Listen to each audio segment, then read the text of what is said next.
So kindly access the dynamic amortization table Excel file. We're going to use that now.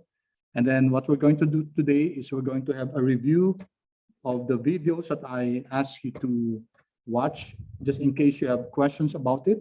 Okay, I'll address questions at this point. Okay.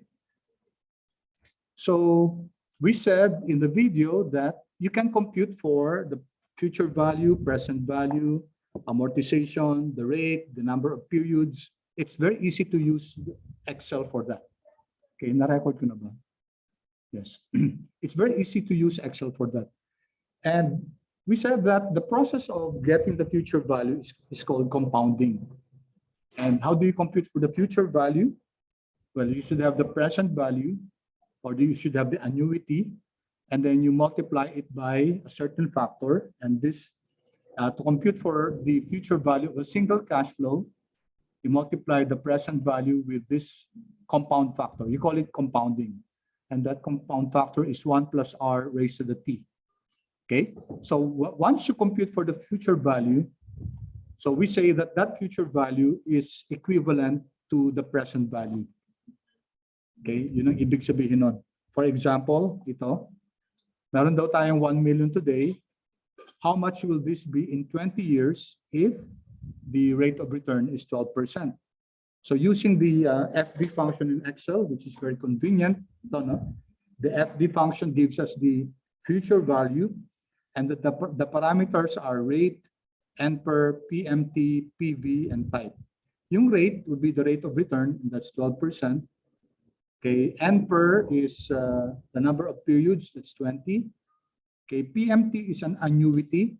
Okay, in this case, hindi annuity to kasi hindi naman siya uniform stream of cash flows. It's only a single cash flow. So we ignore that. Okay, you can type 0 there or just put 2 commas. And then ito yung present value. Okay. Now notice that there's a negative here. Sinabi ko sa video na pag hindi tayo naglagay ng negative dito, it will give us a negative answer kasi Excel is very particular about the direction of the cash flow. Kung ang cash flow, ang present value is positive, ibig sabihin nung pumasok yung pera, yung equivalent niya na future value, it should be an outflow kasi magbabayad ka. So in other words, that assumes a loan, no? A loan or a borrowing kasi nagkaroon tayo ng pumasok yung cash flow natin. At the end of 20 years, magbabayad tayo, outflow yun. Okay? So that's why we're putting the negative sign here kasi gusto lang natin, absolute value lang gusto natin. Gusto lang natin magkano yung equivalent ng 1 million 20 years from now at 12%, that's equivalent to 9.646 million. And then we showed that, kita natin dito yung compounding effects, no? Okay? Pag lumalaki yung time, hindi siya linear. No? Okay? If we show this, the power of compounding. Okay, sorry about this. So ito yung plot na to, no? You notice the plot, future values to. Tapos ito yung yung years, number of periods given 1 million at 12%. You notice that the plot, okay, as we increase the time, the number of periods, grabe yung increase ng future value. And that's what we call the power of compounding. Hindi siya linear, hindi siya line. No? Na for every 1 year increase by constant na increase ng future value, hindi. If you take a look at this, okay, dito less than 2 million, tapos dito more than 2 million na, tapos ito 4 million na nagiging increase. So it's exponential, no? Okay, dito from 47 naging 83. Pare-pareho lang na 5-year gap yan, no? So we can say here that's what we call the power of compounding. So habang tumatagal, guys, yung number of terms, lumalaki yung talaga yung future value natin. Okay? All right. So this is a problem where we discussed how long will it take our money to double. Okay, you can use goal seek here. So I hope you watch the video. Very easy to compute for the how many years it will take the money to double. Or meron tayong tinatawag na approximate na power of 72. Okay? Dito, when we use Excel, ang lumabas na answer, 14.21 years. Ibig sabihin, at yung 1 million natin, magiging 2 million siya, madodoble siya. If the rate of return is 5%, it will take 14.21 years, no? Yung exact na computation. Yung estimate niyan, we can use the power of 72. So, paano ginagamit yung power of 72? You use 72 and then just divide it by the return, no? By the return, 5%. Tatanggalin lang natin yung yung return, yung percent, for us to get yung 14.4.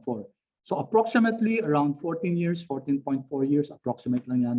Ang mas exact, yung talagang formula base is 14.21. So, of course guys, kung mas malaki yung mas malaking interest rate, mas mabilis yung time. Kunyari ito, what if it's 10% interest?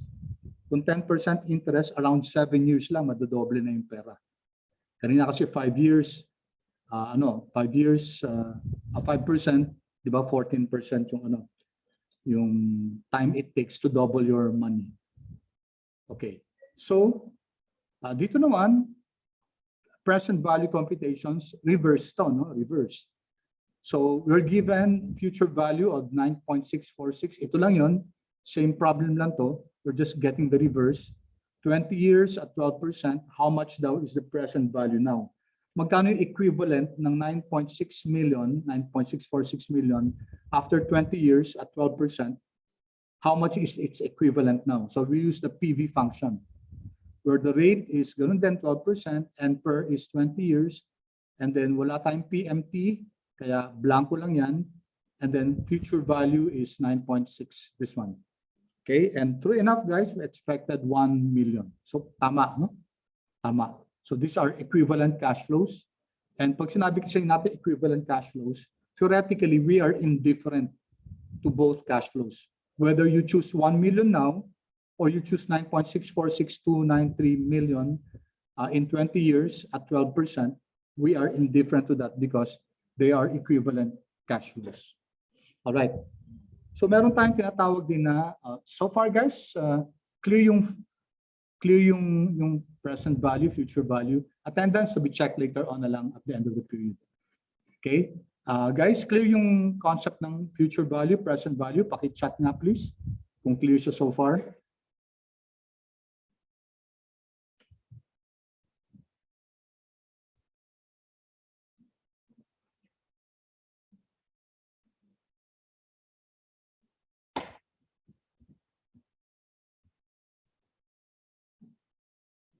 Okay, so I wish more of you will chat guys, will give feedback.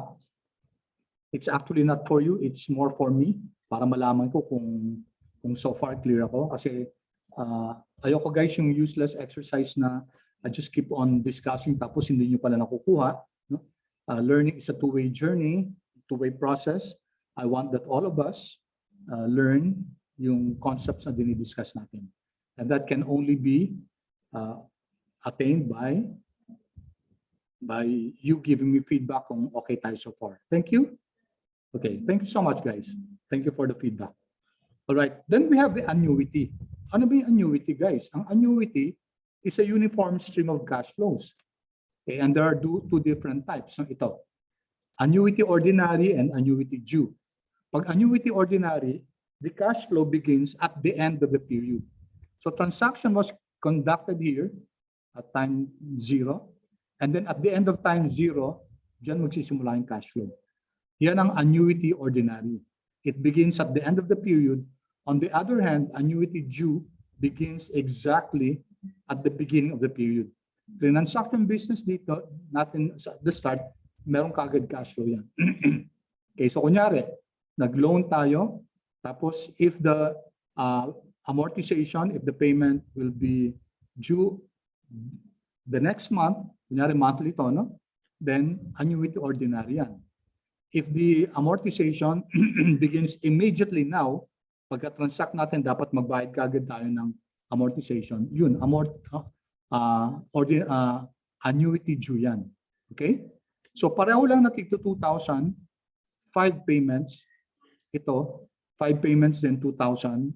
Ito din, nagsimula lang ngayon, ito nagsimula at the end of the period. Now, of course, guys, based on this timeline of the cash, alam natin, guys, na mas malaki yung present value nitong annuity due. Okay? Annuity due, mas malaki yung present value niyan. Mas malaki din yung future value. Kasi related si present value at si future value.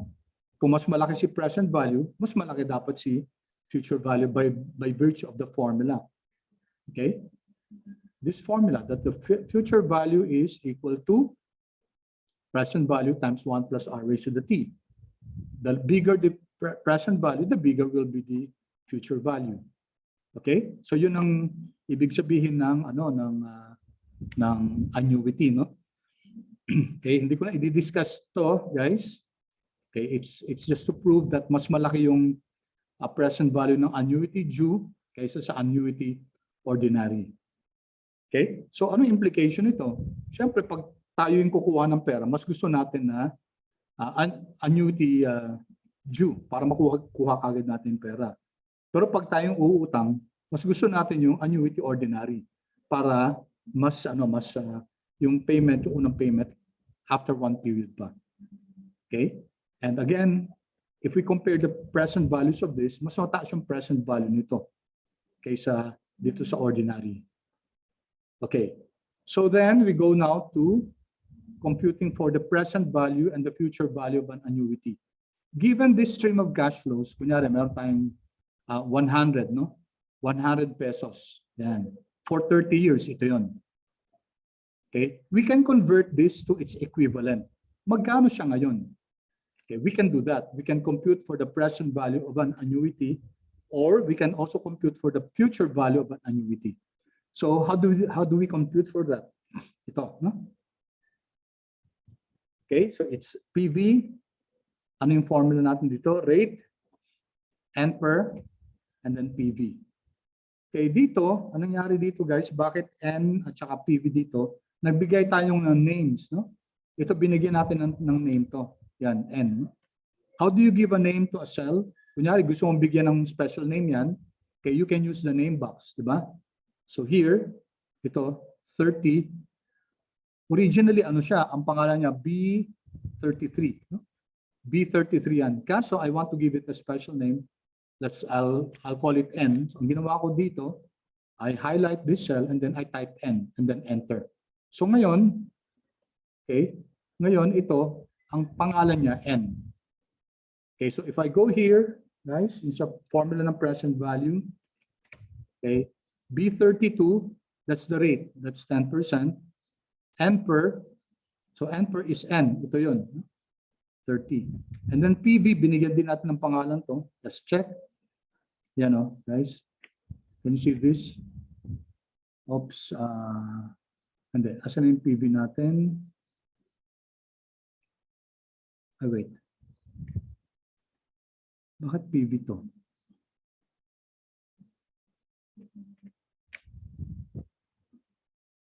Why is this PV? P dapat yan. PV. Sorry. Dalawang nabigay natin ng pangalan. No? Ito PV. Tsaka P din. Dalawang pangalan niya. So let me change this. Gawin ko na lang P para hindi nakakalito. P. There, guys. Okay? So what happened to the other? So the others, future value, wala naman tayong future value, no? Okay? Kasi annuity yung cash flow natin. And then type, paano yung type? Comma. Type, dalawang klase, di ba? End of the period or beginning of the period. So this is annuity ordinary. Okay, pag walang sinasabi kung annuity ordinary or annuity due, always assume that it's annuity ordinary. So pag annuity ordinary, zero siya. Okay? Or you can just ignore that.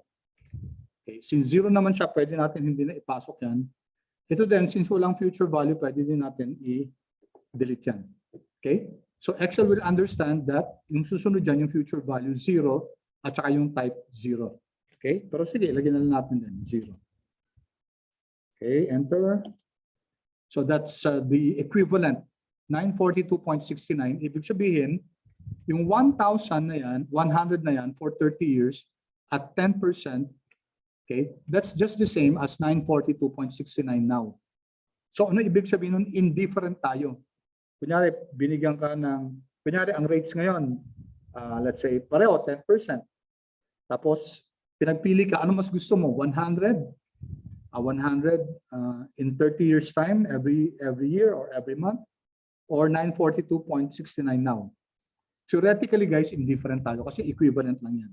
Okay? Of course, there might be other factors that will come into play for you to decide whether to choose yung 942.69 now or 100 for 30 years in the next 30 years. No? So there may be other reasons aside from the fact that they're really equivalent. So ano tayo, indifferent tayo.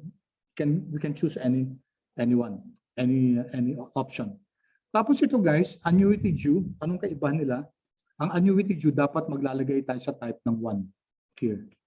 Kasi sabi yung type at the beginning of the period to, yung 1.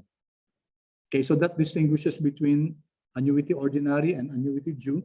And as I said a while ago guys, mas mataas yung present value ng annuity due. Kasi kagad ibibigay yung pera na eh. No? So ang present value niyan mas mataas. Okay, this one just uses the formula, I think. Yeah. Okay, ito lang yung formula no, ng present value. Okay, but we won't anymore go into that kasi sa subject naman natin, hindi tayo magpo-formula. Excel yung gagamitin natin. Okay, now 942.69 yan daw ang equivalent nito. Or we can get the future value. Ano naman yung equivalent ng 100 for 30 years at 10%? Ano yung equivalent ng future value niya? Same thing guys, no? We use the FV function. Rate is 10%.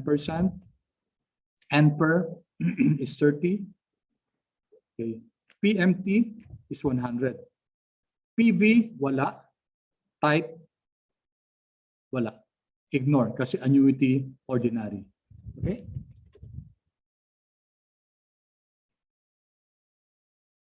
Alright, ito.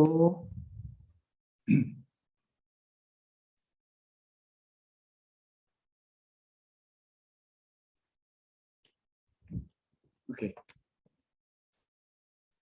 Alright, so if we're asked, ano mas maganda? 942.69 ngayon or 100 for the next 30 years at 10% or 16,449 after 30 years? Which is better guys? Again, sabi natin, answer natin dyan, indifferent tayo. Kasi equivalent cash flows lang yan.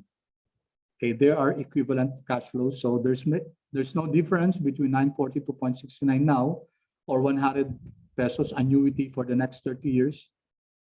Okay, or 16,449 at the end of 30 years. They are equivalent cash flows. Assuming guys na yung interest rates are constant throughout, no, at 10%. Okay, so now we can, of course, also compute for the annuity payment, no? So ito, either given tayo 942 daw, okay, 942 present value, magkano yung yung annuity payments natin for 30 years at 10% para may equivalent na 942.69 tayo. Okay? Or magkano yung annuity natin para may equivalent tayo na 16,449.40 after 30 years. So the function is just PMT. So pwede tayo maglagay ng negative dito. Pag FV, PV, PMT, pwede natin lagyan ng negative sa labas. Okay? Kasi pwede natin i-convert lang yung cash flow from inflow to outflow. Pero pag rate at saka NPER, hindi natin pwedeng lagyan ng negative guys. Ha? Yung function na rate, kasi wala naman negative na rate.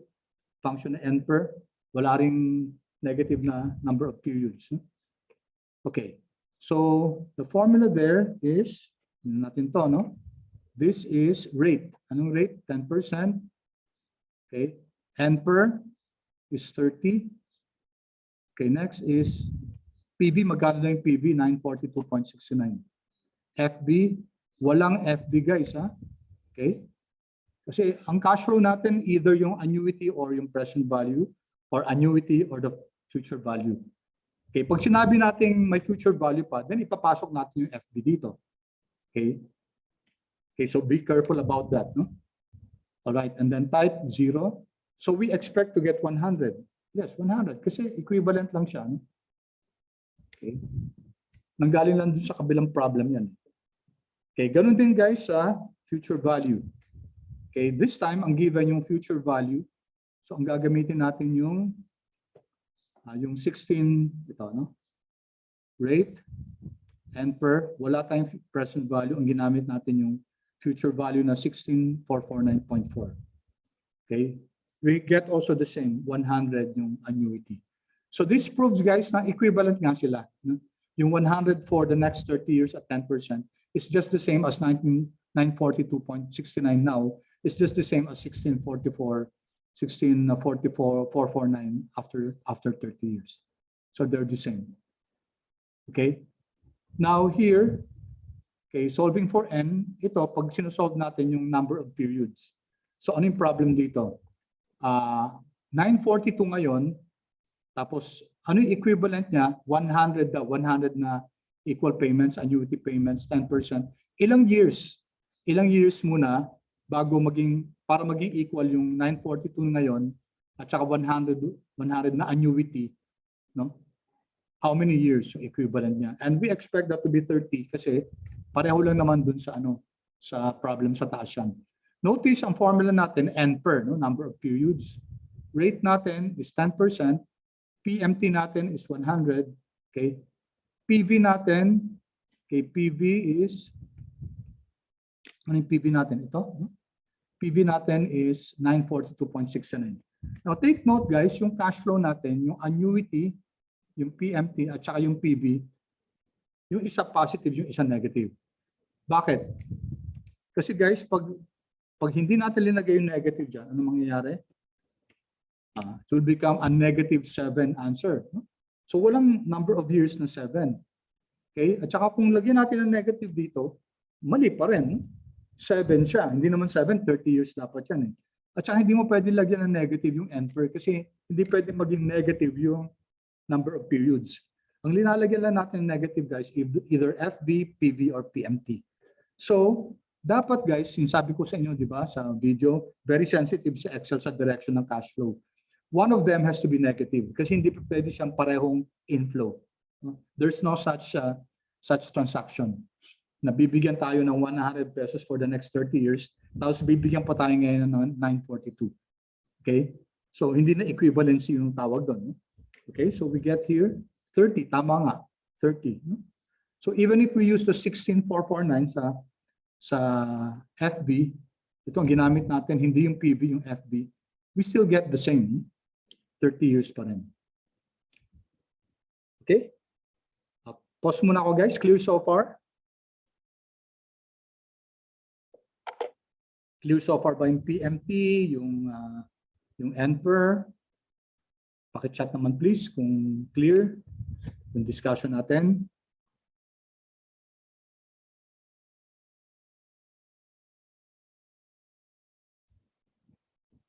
Okay, waiting for the responses of the others.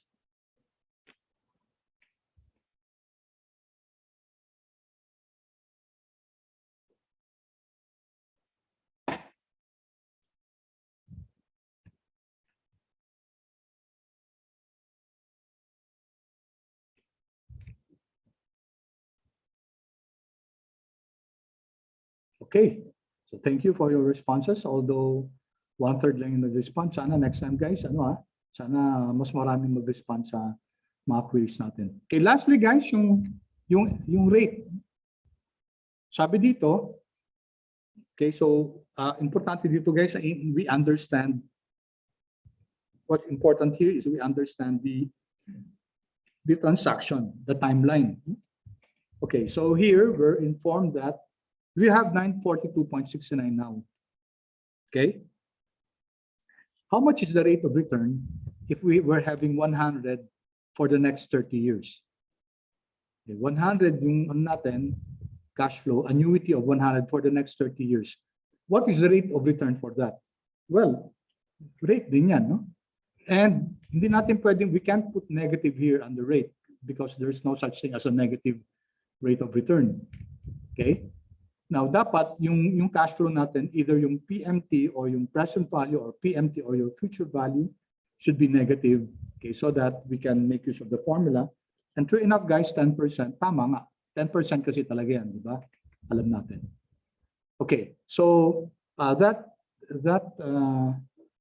those were the functions that we use, yung FV, PV, PMT, rate, NPER. Okay, and it's easy to use that once we understand the cash flows that we're looking at. Okay, so far what we looked into was either a singular cash flow, isa lang, or a stream of cash flows, kaso uniform. Now here we have an even stream of cash flows. Okay, magkakaiba sila, no? So 1,000, 2,000, 3,000, 4,000, 5,000, hindi siya yung annuity. So we cannot use the PMT function here. Okay, hindi natin pwedeng magamit yung annuity. Okay, so paano natin malalaman to? No? Now we cannot just add all the cash flows. We cannot say, pag in-add ko to, 15,000, compare ko sa initial investment na 9,000, okay tayo. Kasi mas the cash inflows over time is greater than the cash outflows. We said, when we discussed this first, we said that that's wrong because we cannot add these cash flows because they belong to different time frames that will violate the principle of the time value of money. So we have to do something about that. Okay, either we convert them into into one time frame. So we can do this, no? We can convert them all into hanapin natin equivalent values niya at year 2. We can do that, or we can get all their future values. We can do that, or get their values at year 4. Okay, but oftentimes what's done is we get their value now. That's why it's called present values. No? How much are the values of these cash flows now? So we can use the PV function. Okay, PV, and then here we're using this, yung WACC na to, kasi binigyan natin siya ng pangalan na WACC. Di ba ginagamit natin yung WACC, yung weighted average cost of capital, to determine if the project is feasible or not. So you can do this. The rate is your WACC. The NPER is this one. So this is times 0. So ibig sabihin, dapat ang present value niya is the same. And then, okay, it's not, there's no annuity, but rather it's the PV. So linagyan natin ng negative yung PV natin para maging opposite yung result. Okay? So 9,000, the present value of a cash flow now, 9,000, is of course 9,000. So tama tayo. So we copy the formula down. So ito ngayon guys yung mga present values nito mga to. So this means that 5,000 after 5 years is just 3,104.61 now. Okay? So can we add these cash flows now? Yes. We can add them now. Kasi lahat sila nasa parehong time frame na. 1652.59, and we have a name for that. It's called your net present value. Okay, of course we can do the net future value. Okay, ang gagawin naman natin dito, kukunin natin yung future value niya. Value niya at time 0. So ito sinasubtract natin 5 minus 0, 5 minus 1, 5 minus 2 para makuha natin yung mga time frames sila. And okay, the future value of 9,000 after 5 years is 14,494. Okay, itong year 5 na to, 5,000 siya at year 5. Magkano yung value niya at year 5? Of course, 5,000 din. Diba? Okay, so tama tayo dito, no? So if we add everything here, you have your net future value. But sabi ko nga guys, ang mas ginagamit yung net present value. So how do you compute for the net present value? Well, as the name suggests, net. No? May sinasubtract tayo. So present value ng lahat ng cash inflows minus the present value ng lahat ng cash outflows. Cash inflows, present value. Cash outflows, present value. So we can compute for the present value of the cash inflows. Lahat ng positive. So ito guys, inad lang natin to, no? Lahat ng mga positive na present values, ha? Okay? Hindi ito. No? These are not the present values. Ito yung present values natin. And then, ano yung present value ng cash outflows? Isa lang, ito lang. This only cash outflow to. So ito yon. So when we sum them up, we get 1652.59. That's your net present value. And the decision rule is if NPV is positive, if NPV is greater than 0, then accept the project. Okay? Since NPV is positive, then we accept the project. Okay. Now there's another way to compute the NPV. Kasi dito ang ginawa natin, nag-isa-isa pa tayo, kinuha natin present values, ano? Tapos inad natin. May easier way to compute for the present value, and that's using the NPV function. Okay, so let's just flash the NPV function. Okay. So NPV, sabi dito, ano ba yung NPV function? NPV, ayan, no? Okay, sabi, returns the net present value. Okay, tayo, net present value of an investment based on a discount rate and a series of, itong problema natin, future payments and income. Okay, so pag kinumpute ni, when Excel computes for the NPV, it only takes into consideration future cash flows. Yan lang. Oh. So ibig sabihin, pag nag-NPV tayo, tapos sinama natin dito si 9,000, ito. No? If you get the NPV of this, let's do that. No? Ang rate is your WACC. Okay, and then our values are ito. Pag sinama natin guys yung 9,000 na to, which is on year 0, Excel will treat this as if this was on year 1. Ito. So, imomove niya to. Ito year 1, year 2, year 3, year 4, year 5, year 6. Kasi, yung function ng NPV, guys, it assumes that yung cash flow na ibibigay mo will be a future cash flow. Yun. So, if we answer that, okay, tingnan natin yan, di ba? Mali, no? 1502.35, samantalang NPV 1652. So, mali yung formula na to. So, how do we correct this? Well, if we use the correct way, so ito yung rate natin, yung WACC. Tapos yung values natin dapat yung future. So yung magsisimula sa year 1. So ito lang isasama natin kasi future cash flows eh. But we have to add back yung times 0. Kasi pag hindi natin sinama si times 0, guys. Okay? 10,652, ito lang 'yon, no? Yung inflows lang 'yon. That's the present value of our inflows. Okay? So, dapat isasama natin, kasi present value na rin to, isama natin si negative 9,000. Therefore, we get the correct answer, 1652. Tama. No? Okay, any questions about NPV, guys? We're going to meet this more when we go to capital budgeting. Mas malalim pa yung discussion natin ng net present value.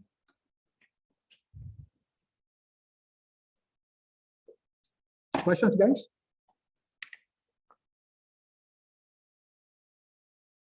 Clear ba so far, guys? NPV, clear?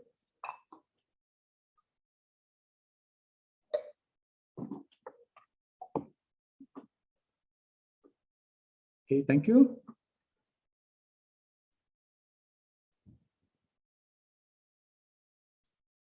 Okay, so sana makakuha mo lang ako ng 50% response, no? Kasi hindi tayo umaabot ng ano yung nag-chat sa inyo, mga ano lang, 1/3 lang. Always 33%. Okay. Kasi ang ibig sabihin yun, either hindi nyo naiintindihan or you're not following the lesson, you're not following the discussion. Kasi walang reply eh. So I don't know if you understand it or not. Or you're not listening, you're not doing anything. Kaya nga minsan guys, sa totoo lang natatempt ako minsan na hindi i-flash yung ano yung recording. Kasi so that to force you guys to really pay attention din sa discussion natin. Okay, thank you so much. Okay. So let's go now to IRR. There's another measure, hindi lang NPV. We can make use of the IRR, internal rate of return. Ito. Ano ba si IRR? So if we type is equal to IRR, okay, sabi dito, it returns the internal rate of return for a series of cash flows. So ibibigay niya yung return ng cash flows na yan, no? So dito, IRR, dito tama si Excel, highlight everything. Okay, so pretty straightforward, IRR, including year 0. Okay, the answer is 15.47. This is your internal rate of return. And we say that the project is feasible because it's greater than the weighted average cost of capital. Okay, so lagi i-compare si IRR sa WACC. Okay, dito guys, pareho yung decision. Parehong decision rule ang NPV at saka IRR. Both of them recommend the project to be okay based on NPV and IRR. Now sometimes pag nagko-conflict to, pwede kasi mag-conflict si NPV at saka si IRR. Sabi ni NPV, okay with the project. Sabi ni IRR, reject the project. What will prevail, guys? Ano yung susundin? Paki-chat, please. What metric should we follow when there's a conflict between NPV and IRR? Ano yung susundin?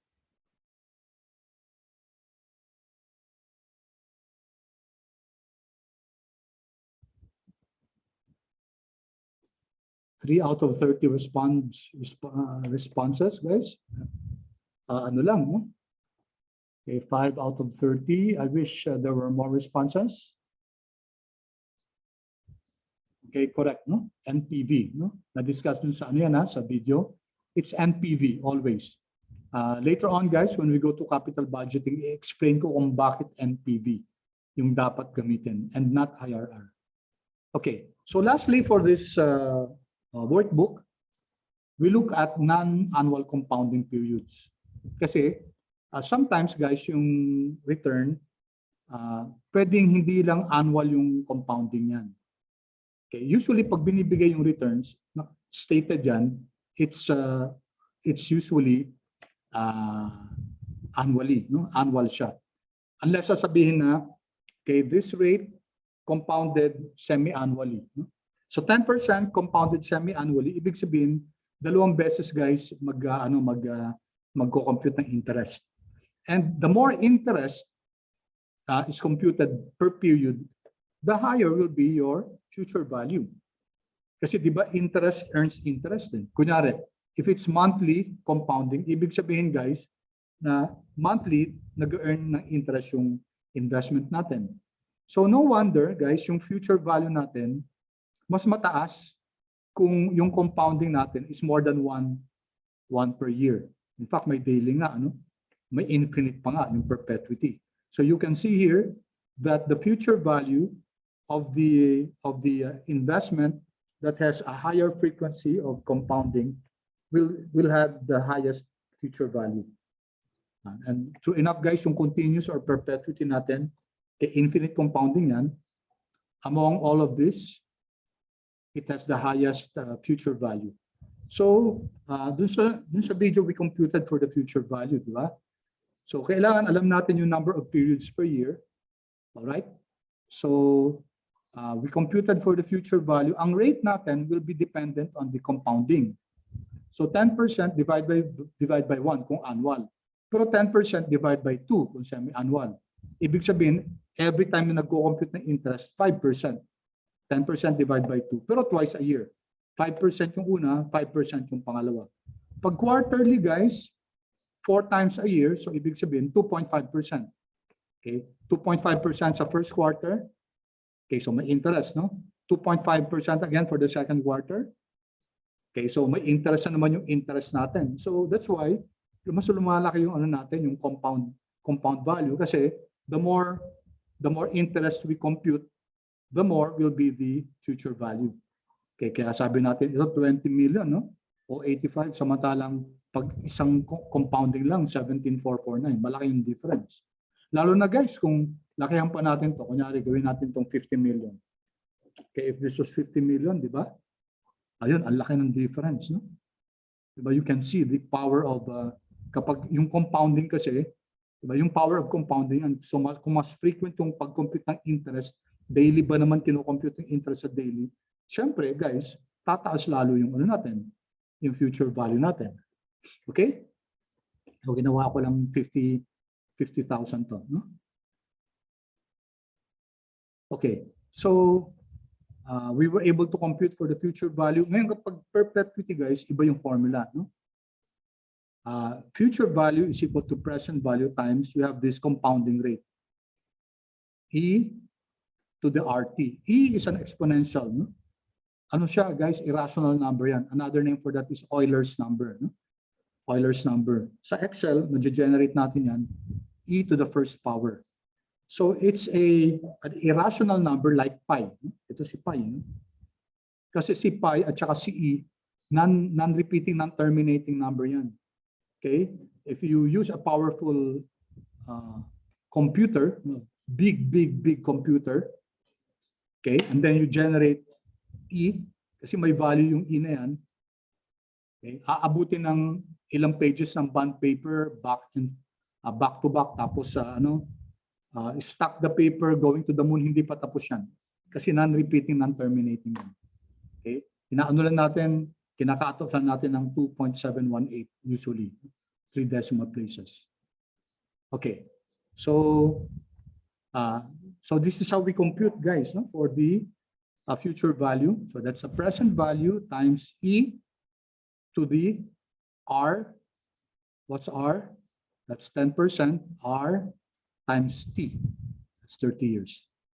That's how we get the future value for continuous compounding or perpetuity. Okay, so this tells us guys that iba yung effective rates nito kasi mas mataas yung mas mataas yung future value ng continuous or future value ni daily compared to single lang, annual lang. Okay? So if we compute for the effective annual return, EAR, syempre kapag one compounding lang, the EAR will be equal to the APR. 10% lang din siya. Pero take a look guys, habang lumalaki yung yung number of compounding, mas magiging malaki yung effective annual rate niya. Okay, in fact, using the rate function, the rate function is N per natin, parehong 30. Okay, walang PMT, PV natin is this amount, present value, and then ang future value natin is itong FB natin dito. So nag-negative lang tayo dito para ma-compute natin yung rate. Okay, so you can see guys, the more compounding, the higher will be the effective annual rate. In fact, as expected, pinakamalaki yung pinakamalaki si continuous or perpetuity. Kasi mas malaki yung future value niya. 2.517 ito 10.515, 10.517. So you can use it using the rate function, okay, or you can use the formula. Ano ba yung formula? The formula is, ito yung formula, naka-flash, no? The formula is effective annual rate is equal to quantity 1 plus the nominal rate divided by the periods per year raised to the periods per year minus 1. Okay, so I hope you were able to follow the video.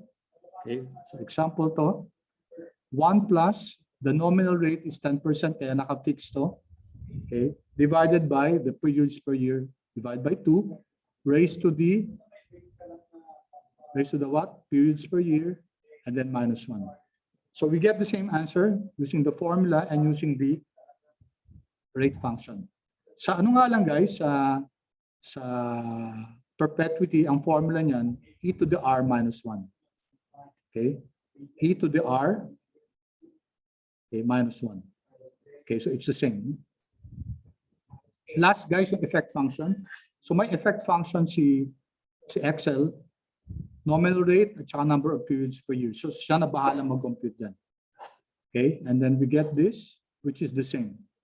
Hindi lang natin pwede magamit yan for infinite kasi hindi naman natin pwedeng gamitin yung infinite na word dito. Unless, okay, palitan siguro natin kunyari palitan natin yung infinite na to ng infinite, ibig sabihin malaking malaki, no? So let's say 100, 1, 2, 3, 1, 2, 3. Okay, sabihin natin 1 billion, no? 1 billion yung compounding per year. Okay? So yan, medyo malapit, no? 0918, 0927. Medyo malapit. Kung dagdagan ko pa ng isang 0, 10 billion, 927, okay? Medyo mas matagal lumapit. Anyway, guys, we can just use if you want to get the effective rate kapag perpetuity or continuous compounding, you can just use this formula, e to the r minus 1. Okay, so that wraps up, guys, our discussion on this worksheet. Ito. Are there any questions on this worksheet? Workbook pala. Yung future value, present value using PMT, NPER, rate. Okay, so ulit, guys, paki-chat kung clear so far in discussion natin. If you have any questions, you may wish to unmute yourself and you can share your question. Okay, may mga questions ba so far dito sa workbook na to?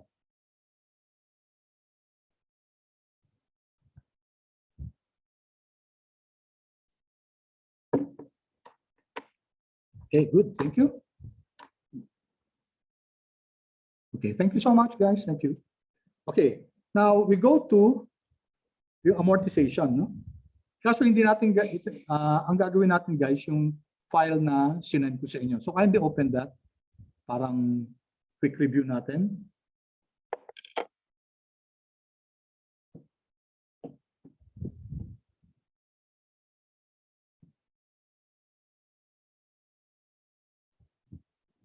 Okay, do you have it, guys?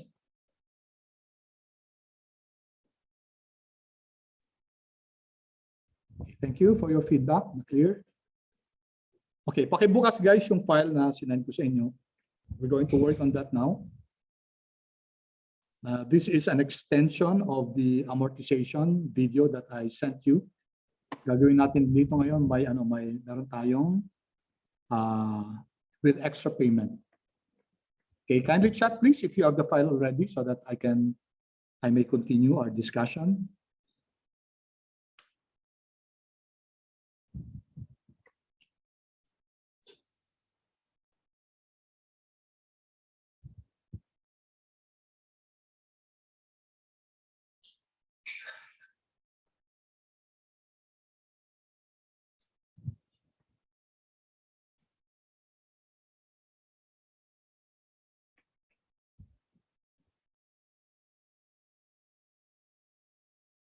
Kindly chat please if your file is already open.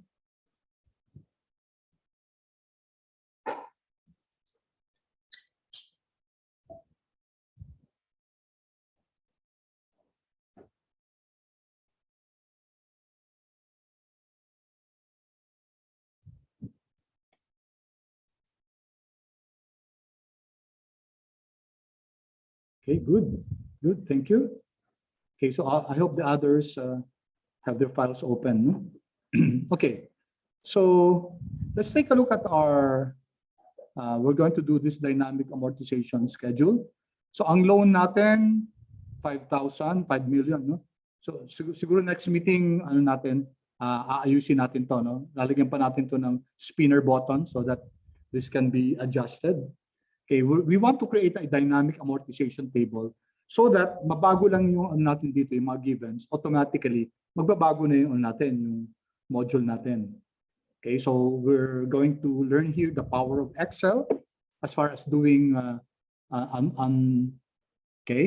as far as creating a dynamic model.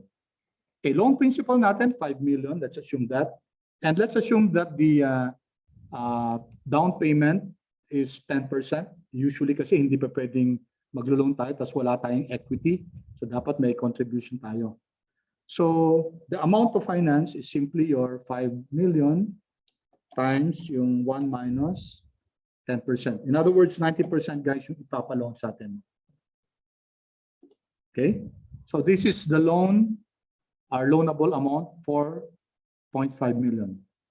Okay. Paki-check nga, guys, kung may lumalabas dito na na ito, 1-year fixing, 2-year fixing, 5-year fixing, etc.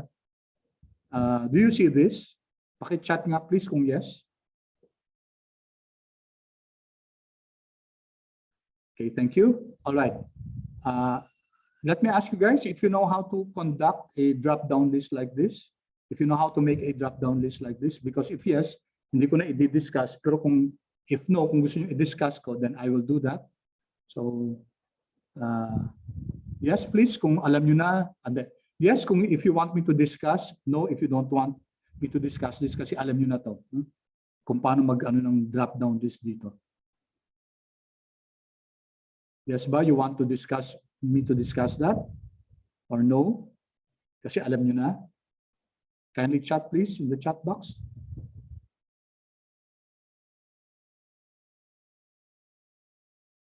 Hello, guys.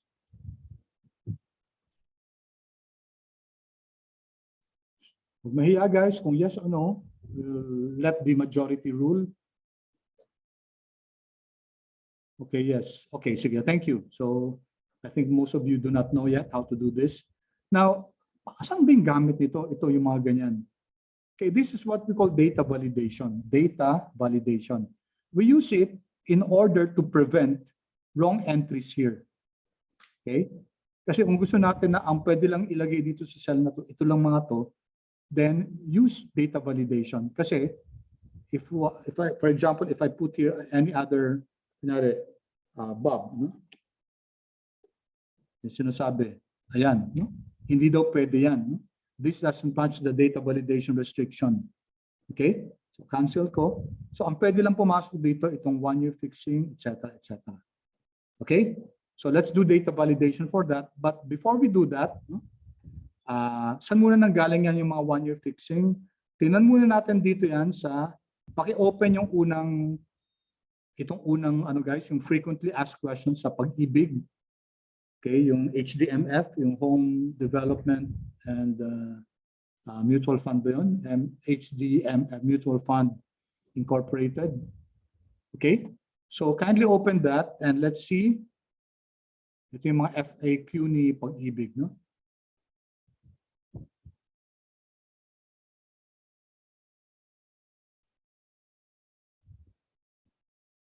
Okay, so let's first take a look at the FAQs. So what's the pag-ibig housing loan? It allows you to borrow 6 million, no? Under very low rates at the friendliest terms to help you fulfill. So this is all about you being able to borrow for your house, dream house later on. Okay, so there are some other questions here. Okay, how do I apply? How do I qualify, etc. We won't go into that. Ito lang tingnan natin ano yung interest rates. Okay, yan. Yan ang interest rates, guys, no? So this is effective January to June 2021. Wala pa naman changes, no? So ito pa rin yun. So I copied this, 1-year fixing, 3-year fixing, hanggang 30-year fixing. So ito yung mga interest rates na to. I copied it here. So may ano to guys, may source, no? Yung pag-ibig. Okay. So sa ang ibig sabihin nito, pag hihiram daw tayo ng 1-year yung term, 5.75 yung interest rate. Pag 30-year yung term, 9.875. Bakit may discrepancy? Kasi guys, this follows the principle of the risk and return. The higher the assumed risk, the higher is the required return. Kasi pag 30 years guys, mas may risk yan na hindi mababayaran. Okay, kaya nga tingnan natin yung interest rates. Oh. So habang lumalaki yung term, okay, habang lumalaki yung term, lumalaki yung ano, lumalaki yung, ito pala, habang lumalaki yung 1-year, 2-year, 5-year, okay, 15, 20, 25, 30, lumalaki yung interest rate. Okay? Alright. So, tanggalin muna natin to guys kasi gusto ko tayong gumawa nitong validation na to. So you go to this cell, go there, and then go to data. Okay. Sa data guys, okay, data, and then may makikita tayo dito sa data tools, you'll see their data validation. So you click this, data validation. Data validation. Okay. So for this cell, nakaset siya na list, tapos my source. What we do is we delete this first, guys. Clear all natin. Tayo gagawa niyan. Clear all. Okay. So notice guys, nawala na yung data validation natin dyan. Sa cell na yan, any value na siya. So I cannot put any value there. Then okay. All right. So nawala na yung drop down list dito, no? So if I type Bob, pwede na, no? Pwede na. Okay, ito din guys, tanggalin din natin to, yung annual rate. May mali dyan. Dapat walang data validation yan. So let's go here also to D10. Okay, and then again, data validation. And then, okay, nakalist din siya, no? I-clear all din natin. Okay, para wala siyang data validation.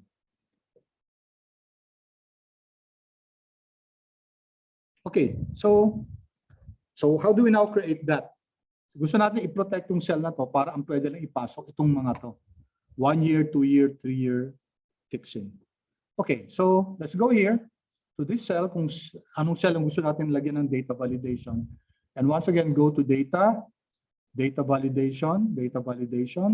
Okay, settings, no? Settings. Ngayon, ang settings, any value. Okay, so if we click this drop-down list, ayan, no?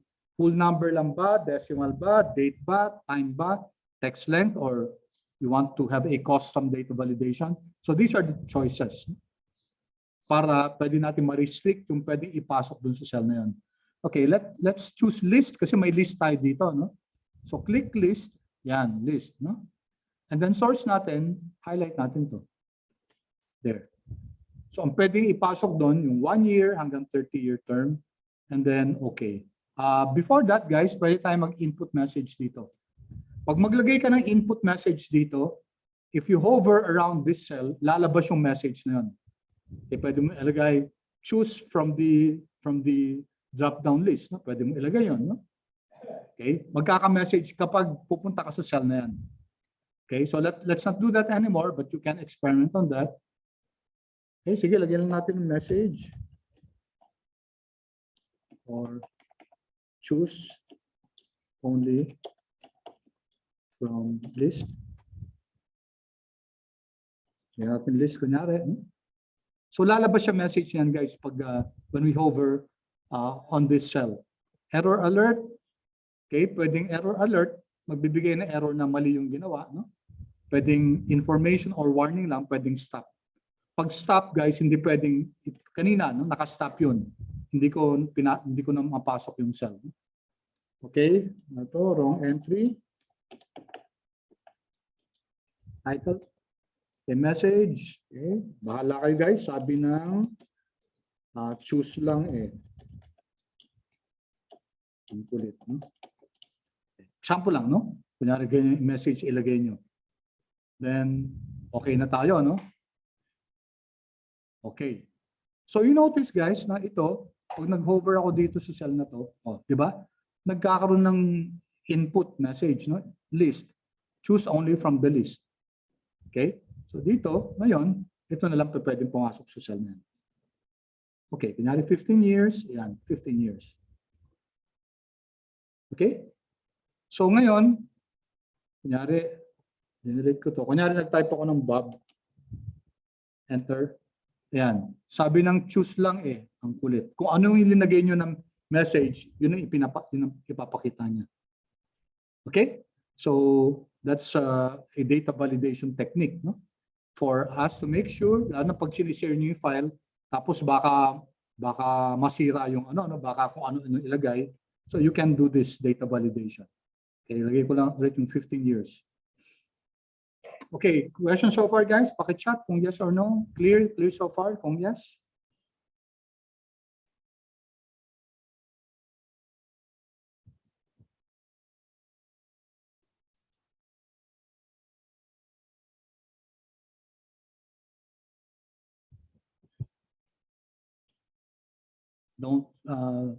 Don't be ashamed guys to ask questions if you have. Thank you. Wala bang questions? Okay, walang questions. All right. Okay. So one more thing guys before we leave this. What do you notice about the value of this? Ano to? Text o number? Itong 15-year fixing na yan. Paki-chat nga please kung text siya o number. Kindly chat if that's a text or a number. Yung 15-year fixing na yan. Text. Okay, thank you, Angelo. The rest guys, I want to see your answer guys. Text. Okay, good. Okay, thank you. Thank you for that answer. Now, if that's a text, guys, pwede ba natin ano yan? Kunyari, A, B, C. Okay. Tapos ito 20. Pwede ba natin i-multiply ang text? Guys, can we multiply a text? Yes or no? Pwede ba natin ma-multiply ito? No, correct. Hindi pa pwede. No? Kasi it's equal to ABC times 20. Hindi pa pwede yan. No-go yan, guys. Error yan. Error yan. Value yan. Error. Kasi text to eh. Okay, subukan nga natin i-multiply ito. Itong 15-year fixing times 20. Subukan nyo nga, guys. What do you get? Pwede ba i-multiply?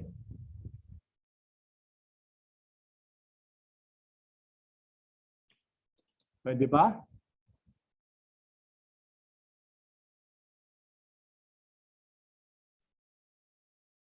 Ay, mali. Tama. So, 15-year fixing times 20, pwede ba? Nakuha ko, guys, sa inyo. Pwede ba? Pero try nyo, guys, i-multiply. I-multiply nyo si 15-year fixing kay 20. And tell me if you were able to multiply. Sa akin kasi na-multiply ko.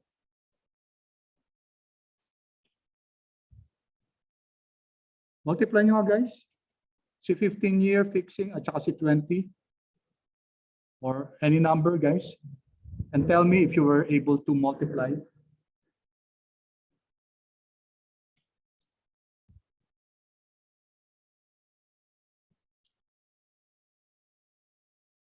Paki-chat, please. Okay, na-multiply ba o hindi? Yes or no? Yes. Yeah, mamamultiply nyo, guys. So, balikan ko yung question ko. Text ba siya o number? Yeah. Text ba siya? Paki-chat, text or number?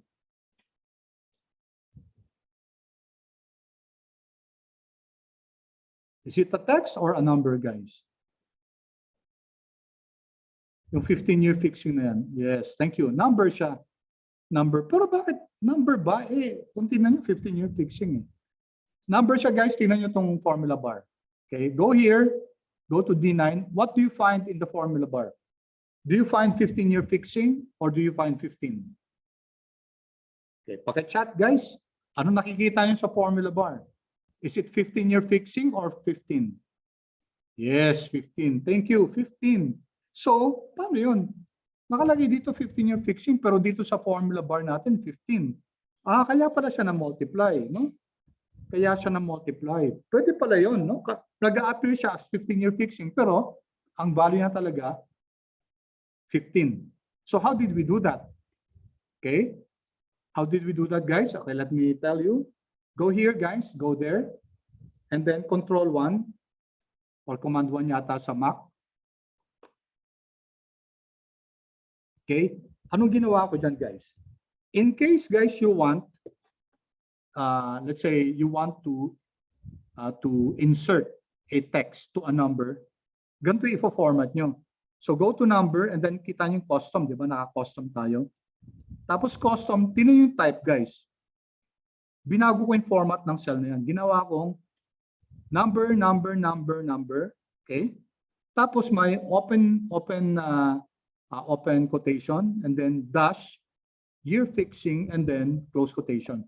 That means, guys, na ito, i-append. Isasama yung year fixing. No? Pero number siya. Ilalagay lang yung year fixing na to kasi may quotes tayo, open and close quotes. Isasama yung text na yan. Kasi kung ano ilagay nyo na text dyan, okay, yun ang ididikit dun sa number natin. Kasi number 2 eh. Alright? So, although it has a text, kasi nga, finormat natin siya, yun as yung sa quotations na yan, okay, may dash, tapos year fixing. Lumabas nga, di ba? Nadikit. No? Pero number siya. Kasi number 2 eh. Okay? So, okay that? Alright. So, indeed, guys, number siya. Kaya nga pwede natin itong ma-multiply. So, kunyari, piliin natin si 30. Okay, 30-year fixing, pero 30 siya, number siya. Okay, so that's another good way to edit, guys, your cell, no? Kung gusto niyo may kasamang text yan, pero number siya, okay? Then pwede niyo gawin 'yon. All right. Okay, so let's move on, guys. So ano yung annual rate natin? Yung annual rate natin will be depende dito, no? Kung 30-year fixing, dapat 9.875 yan. So dapat magbabago yung annual rate natin depende dun sa 5-year fixing natin. So dito natin i-peg yung ano natin, and what formula are we going to use? We're going to use the VLOOKUP. Okay? So si VLOOKUP, kapag vertical yung ano natin, yung data natin, vertical lookup kasi, ang gagawin niya, hahanapin niya itong mga ano natin, yung mga basis natin, tapos hahanapin niya yung gusto nating value na i-return. Okay, kasi ito, di ba, naka-vertical yung ano natin, yung data natin. Gusto natin kapag 5-year fixing, dapat ang ibigay sa atin 6.5%. Okay? So that's the function of VLOOKUP, no? I'm sure you have met that. Okay, lookup value natin will be this one. Yan, i-look up natin dito. Okay? Comma. Okay. Saan yung table array natin? Our table array is this table.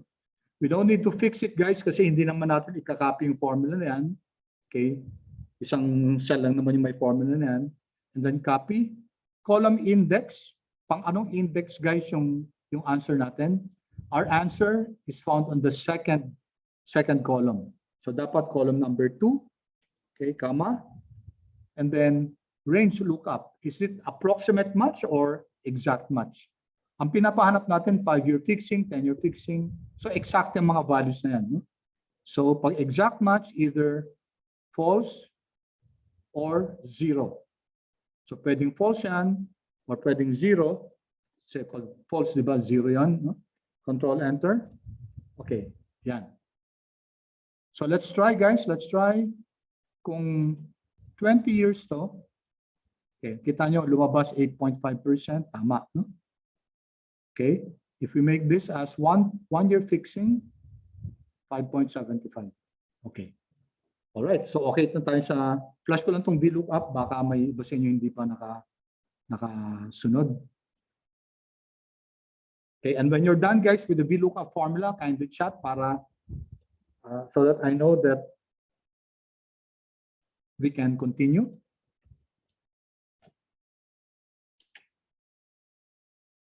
Kindly chat, please, guys, if you are able to follow along.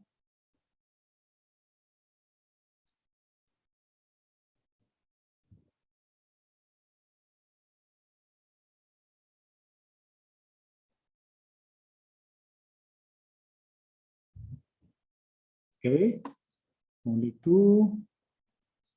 I really wish, guys, there are more responses. Okay, thank you. If you have questions, please feel free to ask me, guys. You may unmute yourself.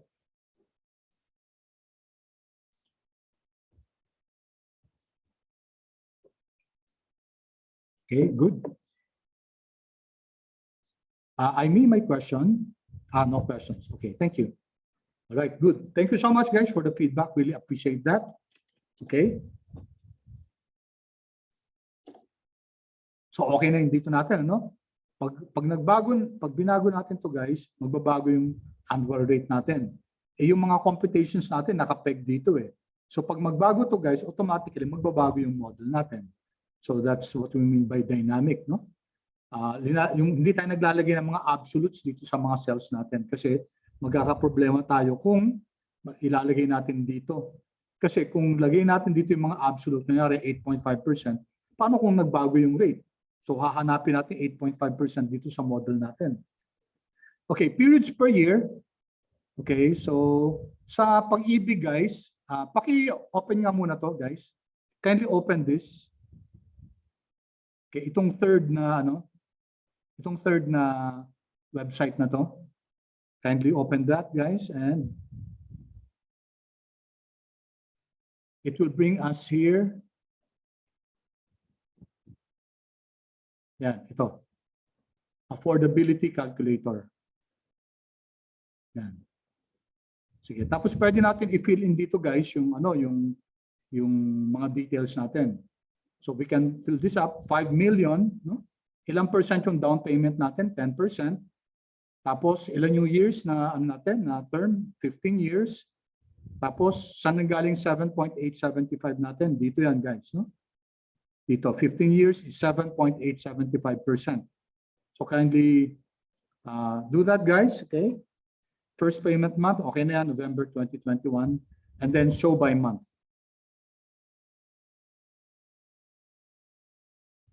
Okay, I'll pause for a while, guys, to give you time to access the website.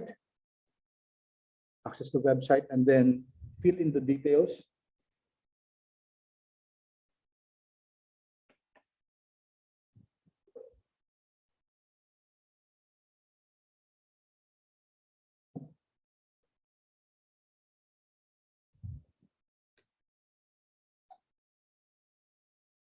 Okay, guys, please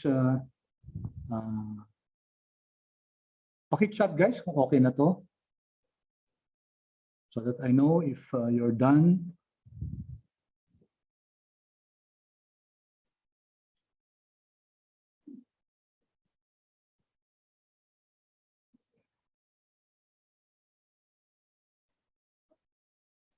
Okay, good. Thank you. All right. Thank you so much. No? Okay, then calculate natin. Calculate. All right. Then papakita sa dito, guys, no? Yung amortization table. Yan. Ito yung principal, interest, at saka yung balance. Similar to what we did with the amortization table. Here, guys, makikita natin magkano daw yung monthly amortization. Given the 5 million, 10% yung equity natin doon, yung 4.5 million na hihiramin, 15-year payment, okay, at 7.875% interest rate. This will be the payments, no? Okay?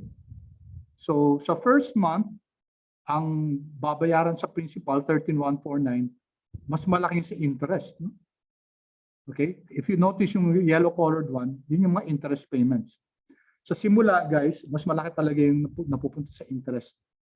Okay? And then over time, guys, lumalaki yung sa yung sa principal payments until such time sa dulo paid up na lahat. Maliit na yung interest.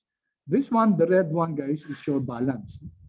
Over time, lumiliit yung balance ng principal natin. Okay? Lumiliit yung balance until sa dulo, okay, fully paid up na siya. All right. So this is what we're going to replicate, no? I-replicate natin tong tandaan itong 42,680. Tapos dito, here below, guys, the total principal payments is 4.5 million. Of course, guys, kasi that's the loaned amount, 4.5 million. But the interest is 3,182,444. So will we be able to show this in our model? Let's see. Okay, let's see, guys, in our model. So let's go back to our model. Tandaan natin mga figures na yun, ano? Okay. So periods per year. So this is monthly. So 12 siya. Okay. So ang number of periods natin will be equal to 20 years. 15 years pala dapat to, no? 15 years. Then 7.875. So total periods natin is 15 years times 12 months, okay, per year. So that's 180 months. Okay. And our monthly rate will be equal to the annual rate divided by 12. Okay, di ba? Divide by 12 yan kasi monthly interest dapat yan.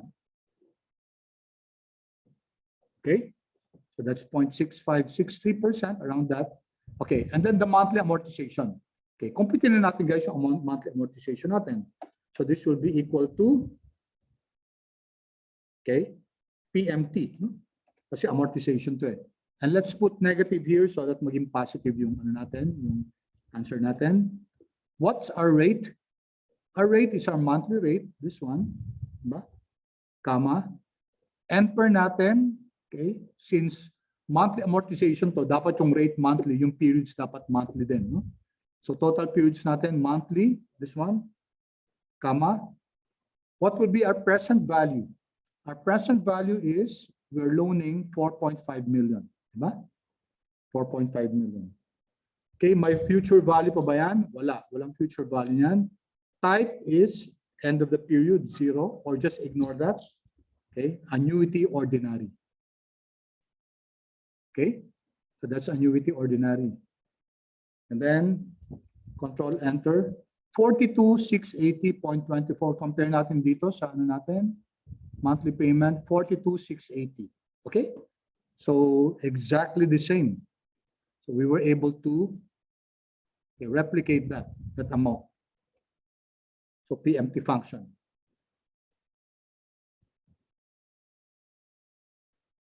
All right. So any questions so far, guys? Sorry, sir. Can you repeat how you got monthly amortization? Okay, monthly amortization. Thank you for that question. Thank you so much. Appreciate talaga. No? So we use the PMT function, ba? Okay, ulitin natin. Ulitin natin. PMT kasi yan yung function ni Excel for amortization, for annuity. Okay, first rate. Now remember, this is monthly borrowing to, no? So dapat yung rate natin, yung NPER natin, dapat monthly din dapat yan. Kaya nga natin kinonvert, no? Total months natin dito, total periods. Pwede natin ginawa itong total months is 180. So ang rate natin is your monthly rate, comma, ang number of periods natin is your total months, this one, okay, comma, present value natin, magkano yung inutang natin ngayon? Okay, ang inutang natin hindi 5 million guys, 4.5 million. Kasi may equity yung inutang natin na 10%. No? So present value is this one. Okay? And then comma, walang future value. Wala nang future value na ibibigay sa atin in the future, etc. And then type, since this is annuity ordinary, dapat end of the period. Or you can just ignore that. Wag na tayong maglagay ng 0. We can just end at the 8. Pwede rin yun. Okay? Control enter. 42,680. Okay, did that answer your question? Sino yung nagtanong? Si AJ ba? Me, sir. Sino to? Sino? Sorry, hindi ko nakita. Conception? Okay, Angelo, did that answer your question, Angelo? Yes, sir. Thank you. Okay, thank you. Thank you so much. All right, so, okay, I'm looking at the time. Let's manage our time. Okay, total payment, guys. Ilan yung total payment? So this is just equal to yung 42,000 per month times ilang months yan? Ilang months natin babayaran? 180 months. Control enter. So that's the total payment is 7,682,443.89. Yan ang lahat na babayaran natin, no? So magkano yung total interest? So this amount minus magkano yung principal payments? The principal payment is the amount that we borrow. Okay. 3,182,444. 3,182,444. Ito guys yung andi dito, no? Sa table na to. Yan. 3,182,444 to the nearest centavo. Okay, so na-replicate natin to. Kasi ito, kaya din natin ma-replicate yan. Okay. Any questions so far, guys, about this? Okay. Any questions? All right. So 5 million yung okay, chat. Okay, thank you. Good. 5 million yung cost ng bahay. Pero guys, may equity tayo na 10%. Okay, so that ang loanable amount natin is 4.5. Tapos if you're going to borrow for 15 years, okay, yung term ng loan natin, interest will be 7.875. Okay, tingnan natin guys Pag linitan lang natin to kunyari 5 years. Okay, what happened? 5 years, mas mababa yung interest. Okay? Total payment, mas mataas nga lang yung monthly amortization at 88 compared to 62 kanina. Kaso guys, okay, 782 na lang yung interest natin. So you see the big difference. No? The big difference. The longer the term, the more will be the interest payment. So kung ginawa ko ng 30 years. 30 years, see guys, kaya yung babayaran natin na 4.5 million na principal, ang interest na babayaran natin 9.6 million. Okay? So that's all in all 14 million na babayaran natin kung 30 years. Siyempre guys, again, consistent with the principle of risk and return. So ibalik natin to sa 15 years. Okay? All right. So let's fill this table. Let's fill up this table, guys. Okay, so we'll start with month 1. No? Month 1. So since 15 years tayo, 15 years, so that's 180 months. Okay, and in-illustrate ko na to guys dun sa ano natin, sa video. So I'm going home and then fill series. Okay. Series in columns. Step value 1, ibig sabihin 1 month. Ang increase hanggang 180. Hanggang 180. Okay. All right, there. So month 1 hanggang month 180. Okay. Sorry, may naiwan dito, no? Okay. All right. Beginning balance natin. At month 1, guys, ang utang natin 4.5 million. There. Payment natin, magkano yung babayaran natin, guys? We're going to pay this amount. Okay, since we're going to copy the formula pababa, so dapat if i-fix natin yung row F4, naka-fix yung row. Okay? Ito nga pala, guys, naka-fix din dapat yung, and then, okay, beginning balance natin magbabago. So sa month 1 lang to, extra payment, next time na natin tingnan to. Interest will be what? Interest will be equal to the monthly rate.